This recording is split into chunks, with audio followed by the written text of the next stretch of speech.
Hello viewers, welcome back to my channel.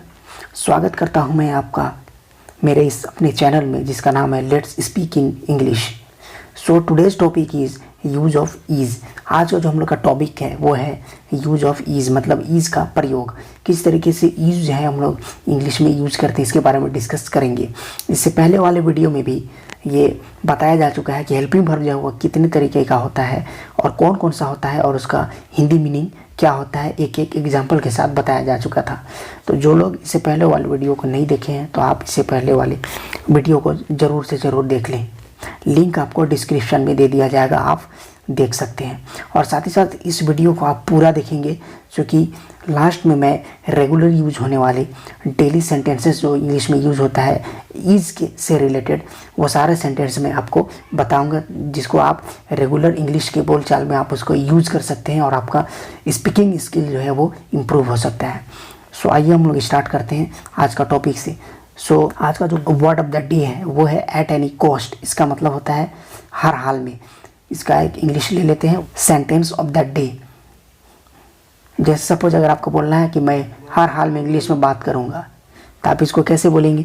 I shall speak in English at any cost. मैं हर हाल में English में बात करूंगा। नेक्स्ट है यूज ऑफ ईज। तो सबसे पहले ईज का जो मतलब होता है, हिंदी मीनिंग होता है वो होता है, जैसा कि आप जानते हैं।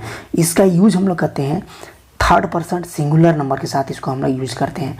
थर्ड पर्सन सिंगुलर नंबर कहने का मतलब तीसरा व्यक्ति के साथ जो सामने मौजूद ना हो, दूर में हो, तो उसके लिए हम इसको यूज़ करते हैं। यानी कि ही, शी, इट, सिंगल नेम के साथ हम ईज का यूज़ करते हैं। साथ ही साथ मैं आपको बता देना चाहता हूँ कि दिस और दैट के साथ भी आप ईज का यूज़ करते हैं। तो इसके लिए सेंटेंस हम लोग देखते हैं कि एक सेंटेंस किस तरीके से ईज से रिलेटेड सेंटेंस बनाया जाता है। सपोज अगर आपको कहना है कि यह एक किताब है तो आप इसको कैसे बोलेंगे? आप इसको बोलेंगे दिस इज़ अ बुक। तो इसका रूल क्या हो जाएगा? तो ये जो सेंटेंस आपको मिल रहा है, यह एक किताब है, यह एक अफर्मेटिव सेंटेंस है।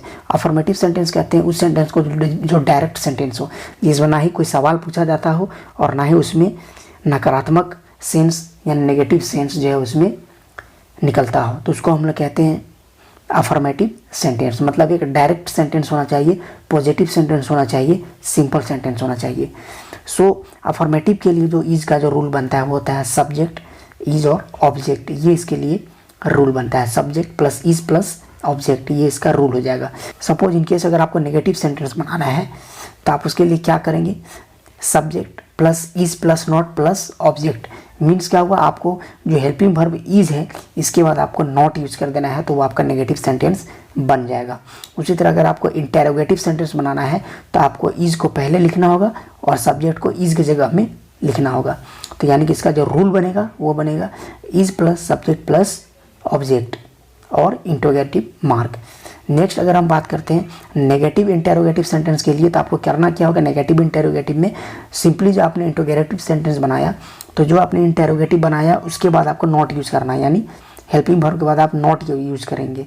जैसे ईज प्लस सब्जेक्ट यहाँ पर लिखा हुआ है तो आप ईज के बाद नॉट यूज़ करेंगे, is plus not plus subject plus object. तो ये आपका बन जाएगा नेगेटिव इंटेरोगेटिव। नेक्स्ट अगर आपको बनाना है डब्ल्यू एच पॉजिटिव। अब ये डब्ल्यू एच पॉजिटिव का क्या मतलब है? देखिए, डब्ल्यू एच पॉजिटिव सेंटेंस कहने का मतलब ये होता है ऐसा को सवाल या ऐसा सेंटेंस जिसमें अगर कोई आपको सवाल पूछ रहा है तो उसका आपको जवाब जो है आंसर देना होगा। आपको उसका जो आपका आंसर होगा वो एक सेंटेंस में होगा, मतलब यस या नो में नहीं होगा। लेकिन इंटेरोगेटिव सेंटेंस जो होता है उसमें आप किसी भी क्वेश्चन का आंसर यस या नो में दे सकते हैं। फॉर एग्जांपल अगर लिया जाए, क्या वह किताब है? अगर ऐसा बोल दिया जाए क्या वह किताब है तो आप इसको बोल सकते हैं यस। तो इतना में ही आपका काम खत्म। लेकिन अगर आपको ये बोल दिया जाए कि वह किताब क्यों है तो आपको पूरा सेंटेंस में जवाब देना होगा, क्योंकि उसमें डब्ल्यू एच वर्ड यूज हो रहा है, यानी क्यों, यानी कि वाई, ये यूज हो रहा है। तो इसको हम लोग कहते हैं डब्ल्यू एच पॉजिटिव सेंटेंस। और जो डब्ल्यू एच पॉजिटिव सेंटेंस का जो नियम होगा वो सेम होगा जो इंटेरोगेटिव होता है, वही रूल इसमें भी होगा। लेकिन इसमें आपको पहले डब्ल्यू एच यूज़ करना होगा, यानी डब्ल्यू एच यूज़ करेंगे, उसके बाद जो इंटेरोगेटिव का जो नियम होता है वही नियम आपको इसमें यूज़ करना होगा, यानी is plus subject plus object का आप यूज़ करेंगे। जब आपको WH नेगेटिव बनाना होगा तो आपको करना क्या होगा, सिंपली जो इज है उसके बाद आपको नॉट यूज़ करना होगा, यानी कि WH plus is plus not plus subject plus object करना होगा। तो इस तरीके से ये 6 रूल हैं, ये सिंपल रूल होता है और इसको रटने का ज़रूरत नहीं है। आप सेंटेंस जब बनाइएगा 2-4 सेंटेंस प्रैक्टिस कीजिए बना के, तो आपको पूरा का पूरा ये समझ में आ जाएगा। तो कुछ बेसिक WH वर्ड जो होते हैं उसको हम लोग देख लेते हैं। देखिए यहाँ पर कुछ बेसिक WH वर्ड्स लिखा हुआ है, इसको मैं ऑक्सीजन फॉर क्वेश्चंस कहता हूँ, मतलब सवाल के लिए ये ऑक्सीजन का काम करता है क्वेश्चन के लिए। अगर आपको किसी से कुछ क्वेश्चन पूछना है तो ये वर्ड आपको इंग्लिश में यूज़ करना ही होगा, चाहे हिंदी में आपको इसको यूज़ करना ही होगा, तभी आप किसी से पूछ सकते हैं सवाल। तो सपोज आपको क्या बोलना है, क्या, तो उसके लिए व्हाट होता है, क्यों, तो इसके लिए व्हाई, कैसे, इसके लिए होता है हाउ, कब, इसके लिए व्हेन, कहाँ, तो इसके लिए वेयर, कौन, तो इसके लिए हो जाएगा हु, किसका, तो इसके लिए हो जाएगा हुज, किसे, तो इसके लिए हो जाएगा हुम, किसे या किसको या किससे अगर आपको बोलना है तो इसके लिए इंग्लिश वर्ड हो जाएगा हुम। उसी तरह कौन सा, तो आपके लिए वर्ड हो जाएगा विच, विच यानी कि कौन सा। सो आई होप ये यहाँ तक आपको समझ में आया। अब हम लोग एक एग्जाम्पल लेके इसको पूरा समझते हैं। यहाँ पर एक एग्जाम्पल देखिए, वह विकास है, तो इसको अगर आप बनाएंगे तो ये बनेगा कैसे, subject plus is plus object के नियम से अगर बनाएंगे तो इसमें सब्जेक्ट कौन है, यानी काम करने वाला कौन है, यानी जिस पर कोई काम हो रहा हो, या फिर सब्जेक्ट जो सेंटेंस का फर्स्ट में यूज होता है तो वह है, ठीक है, यानी कि ही हो जाएगा। उसी तरह इज लगाएंगे बीच में तो इज हो जाएगा, फिर हम लगाएंगे जो ऑब्जेक्ट है, तो ऑब्जेक्ट इसमें कौन है, विकास है, तो हम यहाँ पर लगाएंगे विकास, तो बन जाएगा ही इज विकास, वह विकास है। तो इस तरीके से ये आपका एक अफर्मेटिव सेंटेंस जो है, यानी कि पॉजिटिव सेंटेंस जो है वो कंप्लीट होता है। अगर आपको इसका नेगेटिव सेंटेंस अगर बनाना है तो आप क्या करेंगे, सिंपली इज जो है उसके बाद आप नॉट यूज़ करेंगे, तो हो जाएगा वह विकास नहीं है, ही इज़ नॉट विकास। अगर आपको इसका क्वेश्चन बनाना है तो आपको इज को पहले लाना होगा, तो क्या वह विकास है, तो इज ही विकास। अगर आपका इसका नेगेटिव इंटेरोगेटिव बनाना है तो आपको करना क्या होगा, इसके बाद आपको नॉट यूज़ करना होगा। जैसे कि यहाँ पर आपने इसके बाद नॉट यूज़ किया, तो यहाँ पर भी इसके बाद आपको नॉट यूज़ करना होगा।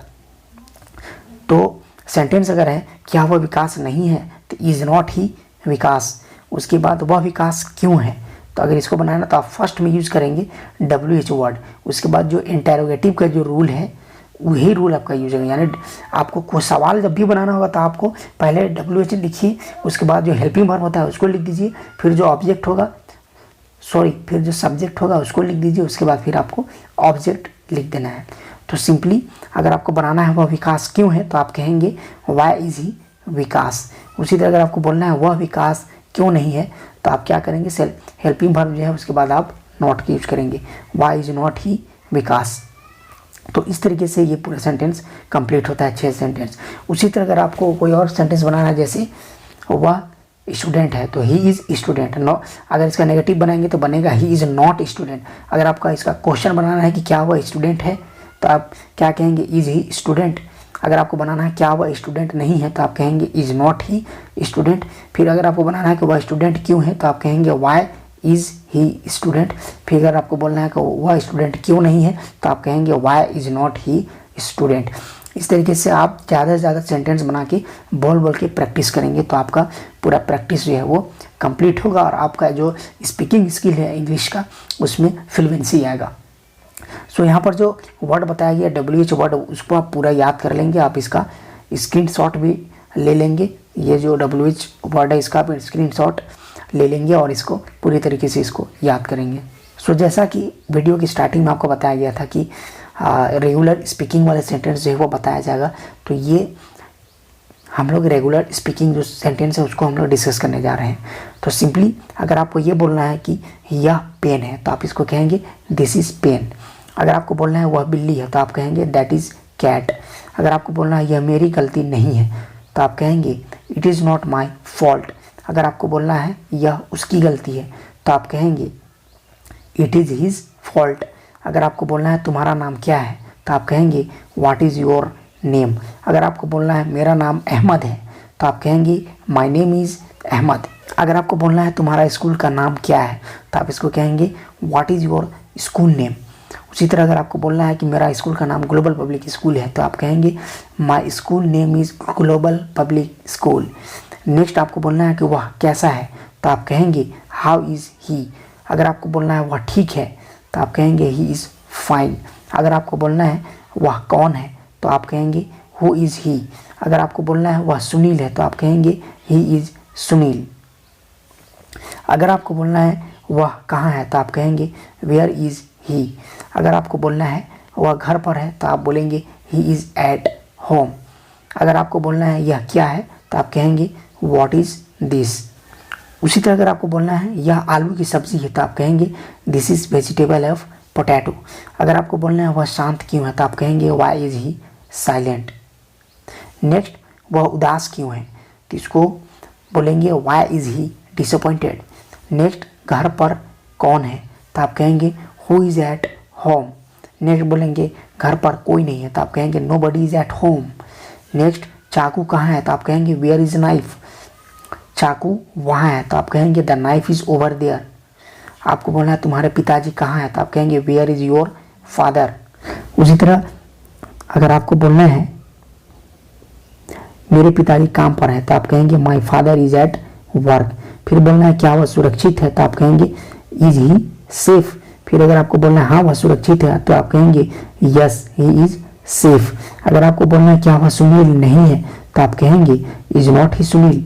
फिर अगर बोलना है हाँ वह सुनील है तो आप कहेंगे yes he is Sunil. So I hope आपको ये पूरा वीडियो लेक्चर जो है समझ में आया होगा। ईज का जो यूज है वो आपको कंप्लीट समझ में आया होगा। तो इसके बाद वाले वीडियो में हम लोग डिस्कस करेंगे एम का यूज के बारे में और उससे भी रिलेटेड सारे जो सेंटेंसेस है डेली यूज में वो सारे स्पेशल सेंटेंसेस जो कॉमन यूज होता है उसको भी डिस्कस किया जाएगा। सो गाइज अगर आपको मेरा वीडियो पसंद आ रहा है तो आप इस वीडियो को लाइक करेंगे और मेरा चैनल जो है इसको आप ज़रूर से ज़रूर सब्सक्राइब करें और कमेंट करके बताएं कि वीडियो में क्या चीज़ और होना चाहिए और क्या चीज़ नहीं होना चाहिए। उसी के बेसिस पर मैं आगे वीडियो बनाऊंगा। अगर आप कमेंट करेंगे तो मुझे मोटिवेशन मिलेगा ताकि मैं और ज़्यादा से ज़्यादा वीडियो बना सकूं और आपको ज़्यादा से ज़्यादा सिखा सकूं। So guys till then thank you, have a nice day and night, bye bye.